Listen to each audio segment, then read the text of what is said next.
ദൈവനാമം വാഴ്ത്തപ്പെടുമാറാകട്ടെ. പിതാവിൻ്റെയും പുത്രൻ്റെയും പരിശുദ്ധാത്മാവിൻ്റെയും നാമത്തിൽ തന്നെ ആമേൻ.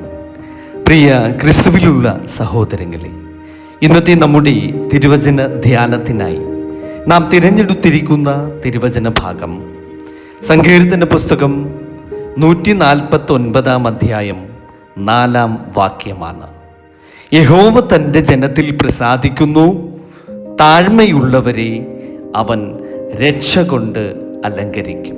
ഈ ഒരു വാക്യത്തിൽ മുഴുവൻ സുവിശേഷത്തിൻ്റെ ആത്മാവുണ്ട്. ദൈവം ആരിലാണ് പ്രസാദിക്കുന്നത്?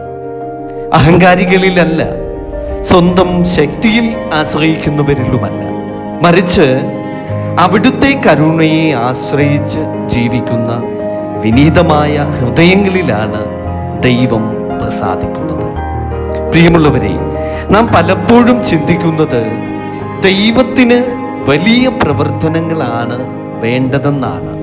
എന്നാൽ വിശുദ്ധ വേദപുസ്തകം നമ്മെ പഠിപ്പിക്കുന്നത് മറ്റൊന്നാണ്.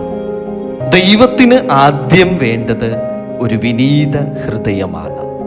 താഴ്മ എന്നത് സ്വയം നിസാരനാണെന്നു കരുതുന്ന ഒന്നല്ല. താഴ്മ എന്നത് കർത്താവേ, എനിക്കു നിന്നെ വേണം എന്ന് സമർപ്പിക്കുന്ന ഒരു ജീവിതമാണ്. സ്വന്തം കഴിവുകൾ ഉണ്ടായിട്ടും അവയെല്ലാം ദൈവത്തിൻ്റെ ദാനമാണെന്ന് തിരിച്ചറിയുന്ന ഒരു മനോഭാവം. നോക്കൂ, ദൈവചരിത്രത്തിൽ അവിടുന്ന് തിരഞ്ഞെടുത്തവരെ, അതായത് മോശ, ദാവീദ്, വിശുദ്ധ കന്യക മറിയാം, അപ്പോസ്തലന്മാർ, അവരുടെ മഹത്വം അവരുടെ കഴിവുകളിലായിരുന്നില്ല, അവരുടെ വിനയത്തിലായിരുന്നു. അതിനാലാണ് പരിശുദ്ധ കന്യക മറിയം പാടിയത്, അവിടുന്ന് തൻ്റെ ദാസിയുടെ താഴ്മ നോക്കിക്കണ്ടിരിക്കുന്നു എന്ന്. ദൈവം താഴ്മയെ ഒരിക്കലും മറക്കുകയില്ല. പ്രിയ സഹോദരങ്ങളെ, നമ്മുടെ ജീവിതത്തിൽ പലപ്പോഴും നാം അവഗണിക്കപ്പെടുന്നു. നമ്മുടെ നന്മയ്ക്ക് അംഗീകാരം ലഭിക്കാതെ പോകുന്നു. നാം ചെയ്യുന്ന ത്യാഗങ്ങൾ ആരും ഒരുപക്ഷെ കാണുന്നില്ല. അപ്പോൾ ഹൃദയം സ്വാഭാവികമായി വേദനിക്കും. എന്നാൽ ഇന്നത്തെ ഈ തിരുവചനം നമ്മോട് പറയുന്നു, യഹോവ തൻ്റെ ജനത്തിൽ പ്രസാദിക്കുന്നു. മനുഷ്യരുടെ പ്രശംസയേക്കാൾ വലിയതാണ് ദൈവത്തിൻ്റെ പ്രസാദം. ലോകം കൈയടിക്കാതിരുന്നാലും യാതൊരു പ്രശ്നവുമില്ല. ദൈവം പുഞ്ചിരിക്കുകയാണെങ്കിൽ നമുക്കത് മതി. കാരണം മനുഷ്യരുടെ പ്രശംസ ഇന്നുണ്ട്, അത് നാളെ ഇല്ല. എന്നാൽ ദൈവത്തിൻ്റെ പ്രസാദം അത് നിത്യമായ ഒരു പ്രസാദമാണ്. ഈ വചനത്തിൻ്റെ 2 ഭാഗമൊന്ന് ശ്രദ്ധിച്ച്, വളരെ അതിശയകരമാണ്. താഴ്മയുള്ളവരെ അവൻ രക്ഷ കൊണ്ട് അലങ്കരിക്കും. എത്ര മനോഹരമായ ഒരു വാഗ്ദാനം! മനുഷ്യർ സ്വർണം കൊണ്ടും വെള്ളി കൊണ്ടും പലവിധമായ ആഭരണങ്ങൾ കൊണ്ടും അലങ്കരിക്കുന്നു. എന്നാൽ ദൈവം തൻ്റെ മക്കളെ രക്ഷ കൊണ്ടാണ് അലങ്കരിക്കുന്നത്. ഈ അലങ്കാരം ആരും കവർന്നെടുക്കുവാൻ ഒരിക്കലും കഴിയുകയില്ല. ഈ മഹത്വകാലം മാഞ്ഞു പോകുകയില്ല. പ്രിയമുള്ളവരെ, നമ്മുടെ ജീവിതത്തിലെ ഏറ്റവും വലിയ ആഭരണം എന്താണ്? അത് പണമല്ല, സ്ഥാനമാനങ്ങളല്ല, വിദ്യാഭ്യാസമല്ല, അത് ദൈവകൃപയാണ്, ദൈവത്തിൻ്റെ രക്ഷയാണ്, അത് വിശുദ്ധിയുടെ വസ്ത്രമാണ്, അത് അനുഗ്രഹത്തിൻ്റെ കിരീടമാണ്. അതിനാലാണ് വിശുദ്ധന്മാർ ലോകസമ്പത്തില്ലാതിരുന്നിട്ടും അവർ ആനന്ദത്തോടെ ജീവിച്ചത്. അവരുടെ ഹൃദയത്തിൽ ദൈവം വസിച്ചിരുന്നു. ഇന്ന് നമുക്കും ഒരു ചോദ്യം ചോദിക്കാം: എൻ്റെ ജീവിതത്തിൽ അഹങ്കാരമുണ്ടോ? മറ്റുള്ളവരെ ചെറുതായി കാണുന്ന ഒരു മനോഭാവം എന്നിലുണ്ടോ? ക്ഷമിക്കുവാൻ കഴിയാത്ത ഒരു മനസ്സുള്ള ഒരു വ്യക്തിയാണോ ഞാൻ?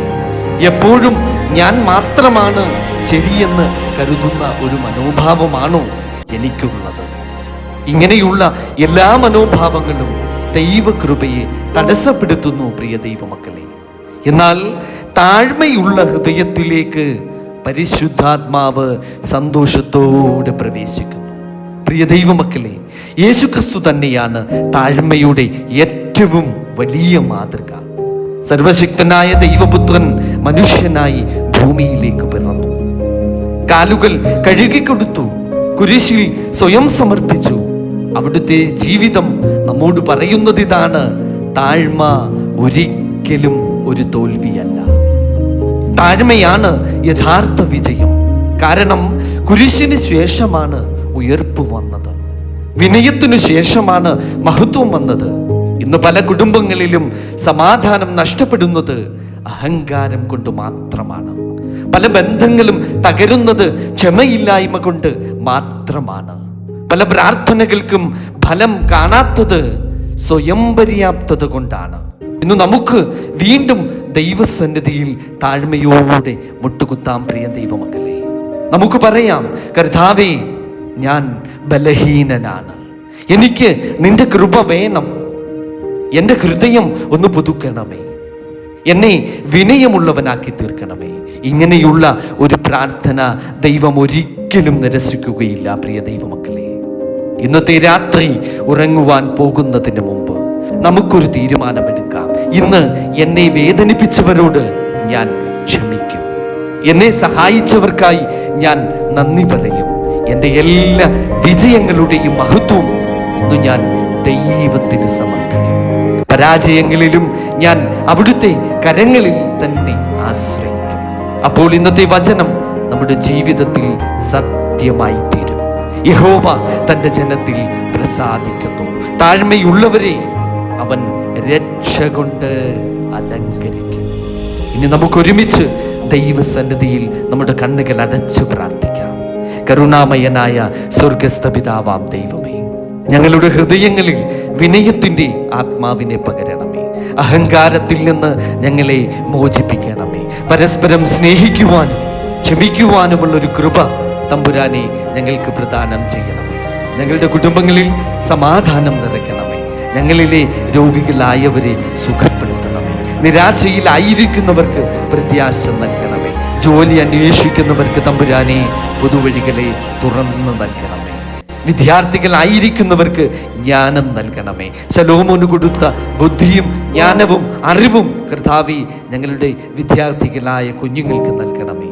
നിന്നിൽ ആശ്രയിക്കുന്ന എല്ലാവരെയും അവിടുന്ന് രക്ഷ കൊണ്ട് അലങ്കരിക്കണമേ. ഇന്നത്തെ രാത്രിയും ഞങ്ങളുടെ ഉറക്കവും ഞങ്ങളുടെ ഭവനങ്ങളും നിന്റെ പരിശുദ്ധ കരുണയിലേക്ക് ഞങ്ങൾ സമർപ്പിക്കുന്നു. പരിശുദ്ധ ദൈവമാതാവിൻ്റെ മധ്യസ്ഥത പ്രാർത്ഥനയാലും എല്ലാ വിശുദ്ധന്മാരുടെയും വിശുദ്ധമതികളുടെയും പ്രാർത്ഥനകളാലും ഞങ്ങളെ അവിടുന്ന് കാത്തു സൂക്ഷിക്കണമേ.